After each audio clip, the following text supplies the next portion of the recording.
بسم الله الرحمن الرحیم. دوستای گرامی، حصر خانگی حامد کرزی رئیس جمهور پیشین افغانستان کماکان ادامه دارد. امروز به وقت افغانستان اول صبح آقای جوار تقوا، شهزاده مسعود میخواستند که برن از رئیس جمهور سابق دیدن کنند، ولی از طرف نظامیان طالب برشان اجازه داده نشد. گفته میشه که آقای کریم خرم تلاش زیاد دارد تا این وضعیت حل شود و از خبری شدن این موضوع هم به نهایت زیاد تلاش میکنند که جلوگیری صورت بگیره. اما بازداشت خانگی حامد کرزی ادامه داره و سران طالب ها اختلافات داخلی که بینشان داره، جناح رهبری این گروه اصرار بر دوام بازداشت حامد کرزی دارند. یک مسئله دیگه که وجود داره ای است که تا به حال ملا برادر که از جمله مردم پوپلزه طالبا هست و آقای حامد کرزی هم از نظر قومی پوپلزه است، تا به حال حامد کرزی را حمایت میکرد و هنوز هم مورد حمایت او قرار دارد. اما بزرگان قوم نوزه‌ای که ملا هیبت الله هم مربوط به همون قوم میشه، اینا تلاش دارند تا که این بازداشت دوام پیدا کنه، چون گفته میشه که ملا هیبت الله قبلا فوت کرده و در مورد رهبری طالب ها اختلاف بین اقوام مختلف وجود دارد. ملا برادر که از قوم پوپلزه‌ای است و مردم پوپلزه نسبت به مردم نوزه خیلی تعدادشان کم است و قوم کوچک شمرده میشه.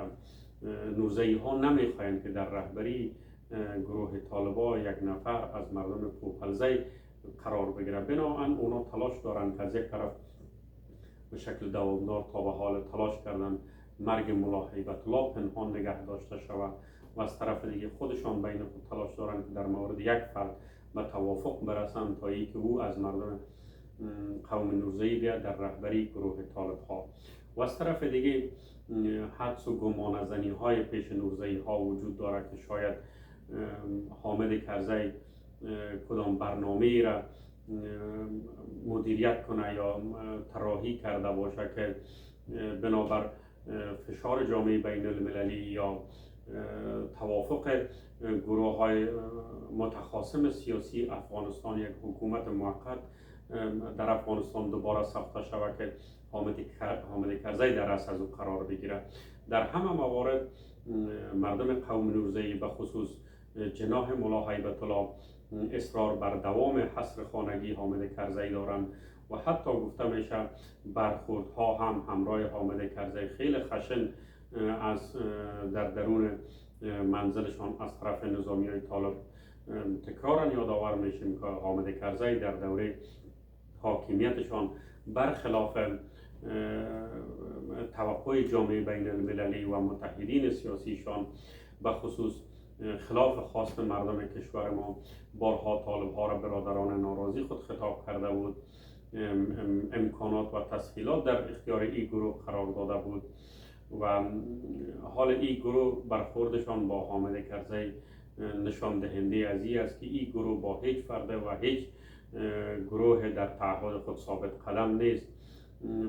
حتی اینهایی که به پروسه صلح هم پیوستند، با پروسه صلح طالبا البته بعضی هایی که رفتن خبرهای را گاه ما میشنویم که یک تعداد از اینا را به شهادت رساندن.